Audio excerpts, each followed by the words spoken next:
Welcome everyone to another edition of the Classic Comic Archive, a series where I recap and review many of Marvel Comics' most seminal early issues. Our story for today is The Amazing Spider-Man 12, cover dated May of 1964. The issue was written by Stan Lee, drawn by Steve Ditko, and lettered by Art Simic.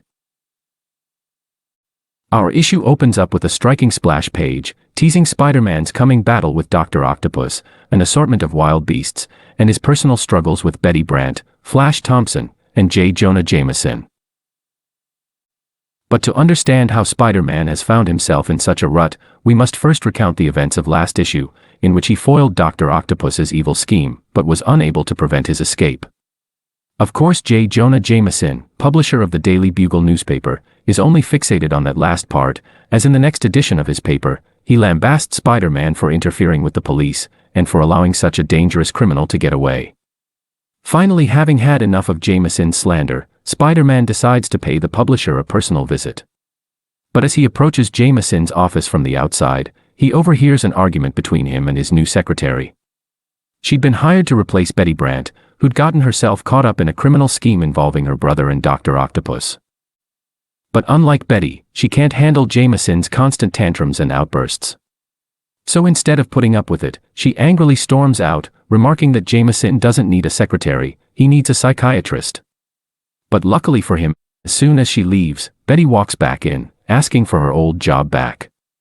So he rehires her on the spot, and immediately tells her to get back to work. But back to Spider-Man, who after seeing that Betty's back, forgets all about his grudge with Jameson, and decides to catch up with her as Peter Parker. So he discreetly changes out of his costume, and then heads to Jameson's office. While Betty's delighted to see him, Jameson berates him for not having any exclusive photos, and tells him to get out until he gets some. Meanwhile, all across the country, Dr. Octopus has been staging one of the wildest crime sprees ever seen. He's robbed banks, armored cars, even helicopters, all in an attempt to lure out Spider-Man, the only person who could rival his power. But to his surprise, none of his schemes have succeeded in luring out Spider-Man. While he doesn't understand why, it's obviously because he's just a kid. He's got no money to get around, plenty of homework to do, and an aunt who doesn't even want him leaving the house, as apparently he's developing a cold. Ignoring it, Peter heads to school the next day and runs into a group of classmates reading the day's edition of the Daily Bugle. As usual, the paper's labeled Spider-Man a dangerous menace, and is calling for his immediate arrest. While Peter doesn't really care and is just trying to mind his own business, Flash Thompson, the school bully, pulls him in and sarcastically remarks that he's a rugged, fearless He-Man.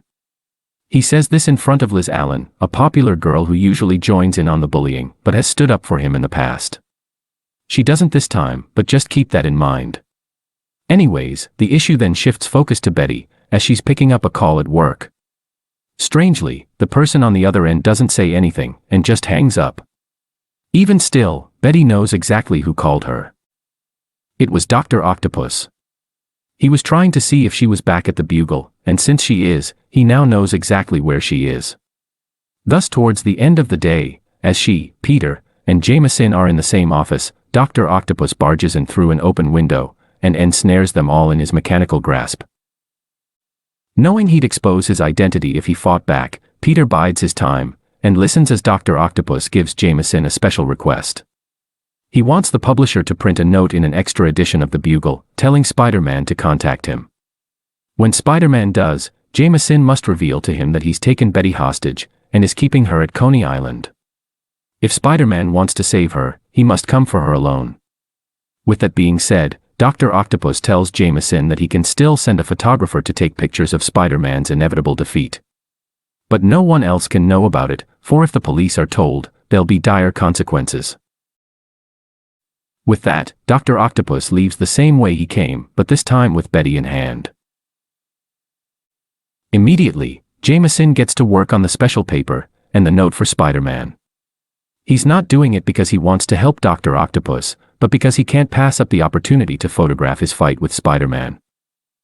Speaking of, he of course tasks Peter with the job, as he's got the most experience taking photos of the wall crawler. But this puts Peter in quite the predicament, as how can he go to Coney Island as both himself and Spider-Man at the same time? It's something he'll have to worry about later, for as soon as the special edition hits the newsstands, he grabs a copy, changes into Spider-Man, and then confronts Jameson about the note. While pretending like he doesn't know what's going on, he listens as the publisher tells him everything we'd already heard. So let's skip forward to when Spider-Man actually leaves for Coney Island. Oddly though, when he climbs out of Jameson's office, he notices that he's not clinging to the wall as well as usual. This, coupled with an overall woozy feeling, makes him wonder if he's actually getting sick like Aunt May thought. Well, maybe he is, but that's not going to stop him from saving Betty. So as he swings his way to Coney Island, let's shift focus back to J. Jonah Jameson. Although Peter's his best freelance photographer, he's afraid the teenager's going to fumble such an important job. So, although he doesn't usually do this, he decides to go to Coney Island himself. Meanwhile, at Coney Island, Dr. Octopus and a tied-up Betty are waiting for Spider-Man and Peter atop a Ferris wheel. But since she'd apparently get in the way of a good picture, Dr. Octopus decides to lower Betty to the ground. While he remains nearby, Dr. Octopus doesn't keep a watchful eye on her, as he's looking around for Spider-Man and Peter. Thus he doesn't notice as she loosens the knot around her wrists. Eventually, she breaks free of the knot completely, and starts running away. Dr. Octopus notices this, but before he can go after her, Spider-Man suddenly pulls him away. But at this point, it's clear that the hero's come down with an illness, as he barely has enough strength to stand. So knowing that he's too weak for a long battle, Spider-Man tries to knock out Doc Ock with a single punch. But while he cleanly lands one, Dr. Octopus barely feels it. While Ock's not sure what's going on, he doesn't hold back, and lands blow after blow on an exhausted and feeble Spider-Man. Mind you, these punches are coming from Ock's own fists, not his tentacles. Yet even the strength of an overweight, middle-aged man is enough to defeat Spider-Man in such a weakened state. But Dr. Octopus refuses to believe it, instead concluding that the Spider-Man he's fighting is an imposter. To see if he's right, he simply slips off the hero's mask. He does this in front of Jameson, Betty, and a pair of policemen she'd called over. Thus they all discover the truth of Spider-Man's identity. Except not really, as they all come to the same conclusion as Dr. Octopus, and assume that Peter, driven by young love, was foolishly trying to save Betty himself. Having no use for a dumb teenager, Dr. Octopus tosses Peter aside, and leaves to form a new plan. With his exit, Betty and the policeman rush to Peter's aid. Jameson just stands around, as although he's furious with Peter for fumbling the photo opportunity, he's already in trouble with the police for withholding information, and doesn't want to anger them further with one of his outbursts. Regardless, the police take a look at Peter, and figure that although he's taken quite the beating, he'll be alright given time to rest. So they simply take him home, and in recognition of his bravery, they don't tell his Aunt May what happened. Instead, they claim that he'd fainted in the street. Of course this is still worrying, so May calls a doctor, who concludes that Peter's come down with a simple 24-hour virus. As its name would imply, it leaves a person weak for 24 hours, but after that, they're completely fine. Sure enough, after Peter gets a restful night's sleep, he wakes up the next morning feeling refreshed and as strong as ever. So he starts getting ready for school, and makes sure to wear his Spider-Man costume underneath his normal clothes. But just as he's heading out, he's confronted by his aunt, who's learned the truth of what happened the night prior. So Peter simply says he's sorry, and remarks that it'll never happen again. Aunt May accepts this apology, and lets him head out for school. So that's where we pick up with him next, for as soon as he gets there, he gets swarmed by a bunch of his classmates, who've all heard what happened at Coney Island. Most eager to hear more about it is Liz Allen, as she thinks it was incredibly brave of Peter to stand up to Dr. Octopus. On the other hand, Flash Thompson doesn't think Peter actually expected to run into Doc Ock, and was just trying to show off. But when he says this aloud, Liz unexpectedly snaps at him, and remarks that he's got neither the courage, nor the brains to match up to Peter. Regardless, the issue then shifts focus to Dr. Octopus, who's in a secret hideout, reading the day's paper. Of course its front page story is about him, and how he was fooled by some random teenager. Unable to handle such public mockery, Dr. Octopus decides to abandon his plans, and just cause chaos until Spider-Man shows up to battle him. So later that day, he sets free all of the wild beasts from the city zoo. While the police try their best to wrangle the animals, they're simply not equipped to handle raging lions, cheetahs, bears, and gorillas. Meanwhile, Peter's just gotten out of his last class of the day. He's eager to get home and away from Liz, who's been following him around all day, wanting to ask him an important question. It seems that after learning that Peter wasn't a spineless weakling after all, she's become infatuated with him. But Peter doesn't share the same feelings for her, so after rushing ahead and rounding a corner, he leaps over a fence and loses her. From there he ducks into a dark alley and changes into Spider-Man, since swinging home is a lot faster than walking. But on his way there, he runs into an escaped lion loose in the streets. While you'd think he'd struggle against such a savage beast, Spider-Man simply leaps onto its back and steers it into the net of two waiting policemen. Hopefully they can hold it, for as soon as he's done with the lion, Spider-Man spots a grizzly bear terrorizing pedestrians. So he rushes over, and with barely any effort at all, he webs up its snout and claws, rendering it mostly harmless. But the bear and the lion were just brutes, without an ounce of intelligence. That's why an escaped gorilla, which has climbed to the ledge of a skyscraper, actually gives him some trouble. When he tries to crawl up to it, it unexpectedly drops to his level, and knocks him off of the building. Luckily he grabs a hold of a flagpole on the way down, but again, the gorilla drops down to him, and tries to shove him off. But this time Spider-Man dodges out of the way, and it's the gorilla who loses its balance. But Spider-Man doesn't just let it fall to its death. Instead he catches it in a net of webbing, and then lowers it into an actual police net waiting below. Meanwhile, not far from there, Dr. Octopus is out wreaking havoc. He's overturning cars, threatening pedestrians, and demanding to be brought to Spider-Man. But since the wall crawler seemingly won't show up, Dr. Octopus decides to up the ante and topple over a giant theater marquee. But just as it's about to crash into the street, it suddenly stops falling, almost as if it's floating in midair. It's not actually though, it's just been caught by Spider-Man and his webbing. But in either case, it means that Dr. Octopus is finally getting his long-awaited rematch. So let's jump right into it, as Dr. Octopus tries to smash a water tower that Spider-Man's standing on.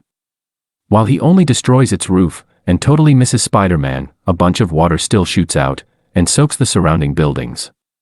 And it just so happens that one of those buildings is home to the offices of the Daily Bugle. Thus Jameson, who along with Betty is watching the fight from his office window, gets completely soaked. Oddly enough, this is what convinces him that they're watching the real Spider-Man, and not Peter Parker, as he doesn't think that Peter would have the nerve to get him wet, even though it wasn't really his fault either way. Regardless, Spider-Man then flees to the top of a nearby smokestack. It's not clear why he's going there, as even he admits that he hasn't come up with a plan to defeat Dr. Octopus. But then an idea hits him, and he jumps off of the chimney. But don't worry, he's attached himself to the top of it with an extra long web line. Thus, like a thread wrapping around a spool, he swings himself round the smokestack, and around Dr. Octopus, who'd been climbing up after him. But before Spider-Man can tighten the web and trap him, Dr. Octopus pushes himself against the smokestack, leaving him with plenty of slack to slip out of, once it's tightened. So with that effort having completely failed, Spider-Man simply runs away, presumably to come up with a better plan. But it's like I mentioned in the last issue. While Spider-Man may be faster and more agile than Dr. Octopus, he can only outrun him for so long, since mechanical limbs don't tire or fatigue, like he does. So Dr. Octopus eventually catches up to him, and even surprises him with a nasty blow to the chest. At this point, Spider-Man knows that unless he comes up with an actual plan, he won't be able to defeat Dr. Octopus. So after getting hit, he tries to quietly leap into a rooftop air shaft. His hope is that Doc Ock hasn't seen him, and thus he can take some time to hide, rest, and come up with a plan. But of course Dr. Octopus has seen him, and thus it seems that Spider-Man's trapped in the bottom of the shaft. But like I'd also mentioned in the last issue, Spider-Man is incredibly resourceful, and thus he makes a makeshift catapult out of webbing, and launches himself out of the shaft. With the momentum of the launch, he takes a page out of the lion's book, and pounces on Dr. Octopus. By the time the stunned villain can swat him away, Spider-Man's already landed several sharp blows on him. But this doesn't mean that Dr. Octopus is out of the fight. On the contrary, he's still the one dominating it. In fact, he's just cornered Spider-Man onto the edge of a skyscraper, and he's about to push him off. Unable to stop what's coming, Spider-Man simply grabs onto Dr. Octopus and pulls him down with him. Spider-Man's not trying to kill Ock, as he knows that they're just going to fall onto some scaffolding. But when they do, the cable supporting the scaffolding breaks, and the two are sent crashing through a nearby skylight. After a rather harsh landing, they end up in an abandoned sculptor's studio. But on their way down, they'd accidentally knocked over the sculptor's cleaning fluid, igniting a fire. While Dr. Octopus ignores the spreading flames, Spider-Man knows it'll kill them both. So he pleads with Ock to stop fighting, but the villain is too hell-bent on getting revenge to listen, or even pay attention to his surroundings. Thus when a giant stone statue comes toppling down, Dr. Octopus doesn't dodge out of the way in time, and gets pinned underneath its massive weight. Even with the strength of his mechanical arms, the statue's just too heavy for him to lift away. Being a true hero, Spider-Man instinctively rushes over to save him. But by this point the fire's gotten out of control, and the path's been blocked by a wall of searing flame. With no other choice, Spider-Man's forced to leave Dr. Octopus behind. But this doesn't mean that getting out is any easier for him, as his only exit, a high window, is also blocked by flames. So to get past the blaze, he crafts a fireproof shield out of spare webbing and rams his way through. Outside, he hears the sirens of incoming fire engines, which he hopes can reach Dr. Octopus before it's too late. In the meantime, he changes out of his costume and returns to the scene as Peter Parker. By the time he gets there, a small crowd's gathered around the burning building, including Liz Allen and Flash Thompson. So Peter links up with them and pretends like he doesn't know what's going on. But then, a lone fireman emerges from the nearly collapsed building, carrying with him Dr. Octopus.